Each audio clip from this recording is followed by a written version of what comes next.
6 dari 7 kejanggalan dugaan pelecehan Putri Chandrawati diungkap LPSK. Lembaga Perlindungan Saksi dan Korban atau LPSK mengungkap 7 kejanggalan soal adanya dugaan pelecehan yang dialami Putri Chandrawati dalam hasil temuan dan rekomendasi Komnas HAM. Sebelumnya, dugaan pelecehan itu dikatakan terjadi saat Putri Chandrawati masih berada di Magelang yang diduga dilakukan oleh almarhum Brigadir Nofriansah Joshua Huta Barat alias Brigadir J. Wakil Ketua LPSK Edwin Partogi Pasaribu menyatakan adanya kejanggalan dari hasil tersebut. Setidaknya menurut Edwin ada 7 poin yang dinyatakan janggal oleh LPSK, namun Edwin hanya menyebutkan 6 diantaranya. Sementara satu kejanggalan lainnya akan disampaikan LPSK setelah penyidik mengungkap semuanya. Berikut 6 dari 7 kejanggalan yang diungkap LPSK terkait adanya dugaan pelecehan yang dialami Putri Chandrawati dalam hasil temuan dan rekomendasi Komnas HAM. Pertama, soal kecilnya kemungkinan terjadi peristiwa pelecehan sebab saat kejadian di Magelang saat itu masih ada Kuat Ma'ruf dan saksi Susi.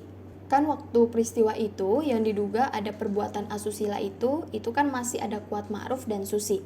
Yang tentu dari sisi itu kecil kemungkinan terjadi peristiwa. Kata Edwin saat dikonfirmasi awak media Minggu 4 September 2022. Karena masih adanya Kuat Ma'ruf dan saksi Susi, Edwin mengatakan jika benar peristiwa pelecehan itu terjadi, maka setidaknya Putri Chandrawati masih bisa teriak saat itu. Kalaupun terjadi peristiwa kan si Ibu PC masih bisa teriak, ujar Edwin. Edwin menyatakan dalam kasus pelecehan yang ditangani LPSK erat kaitannya dengan relasi kuasa. Relasi kuasa yang dimaksud dalam hal ini yakni sang pelaku lebih tinggi kodratnya dibandingkan korban. Contohnya terjadi pelecehan yang melibatkan guru dengan murid atau bos dengan stafnya. Kedua, dalam konteks relasi kuasa.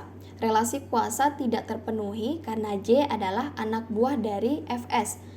PC adalah istri jenderal. Ini dua hal yang biasanya terpenuhi dalam kasus pelecehan. Pertama, relasi kuasa. Kedua, pelaku memastikan tidak ada saksi, kata Edwin. Selanjutnya, setelah kejadian yang diduga ada pelecehan itu, ada percakapan antara Putri Chandrawati kepada tersangka Bribka Riki Rizal atau RR. Dalam kesempatan itu, kata Edwin, Putri Chandrawati masih menanyakan keberadaan Brigadir Joshua.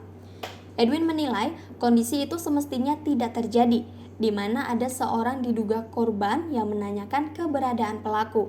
Yang lain adalah bahwa PC masih bertanya kepada RR ketika itu di mana Joshua, jadi agak aneh orang yang melakukan pelecehan tapi korban masih tanya di mana Joshua, kata dia. Kejanggalan keempat menurut Edwin, setelah adanya peristiwa pelecehan itu terjadi, Brigadir Joshua dan Putri Chandrawati kerap bertemu. Bahkan saat sudah tiba di rumah pribadi di Jalan Saguling 3 Duren 3 Jakarta Selatan, keduanya terlihat dari rekaman CCTV datang bersamaan dan memasuki rumah yang sama.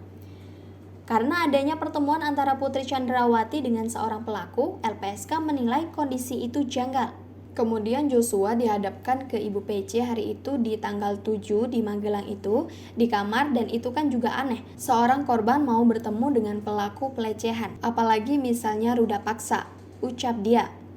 Kejanggalan lainnya menurut Edwin adalah bahwa Brigadir Joshua dan Putri Chandrawati masih berada satu rumah sejak tanggal 7 Juli di Magelang hingga sampai Jakarta. Hal itu dinilai janggal karena diketahui yang memiliki kondisi lebih kuasa dalam kasus ini adalah seorang yang diduga korban yakni Putri Chandrawati yang merupakan istri jenderal bukan diduga pelaku. Kendati demikian, Edwin masih belum bisa mengungkapkan lebih detail kejanggalan lain yang didapat LPSK. Kata dia, saat ini masih dalam penyidikan tim dan Polri sehingga nanti baru akan diupdate jika memang penyidikan tersebut rampung dilakukan.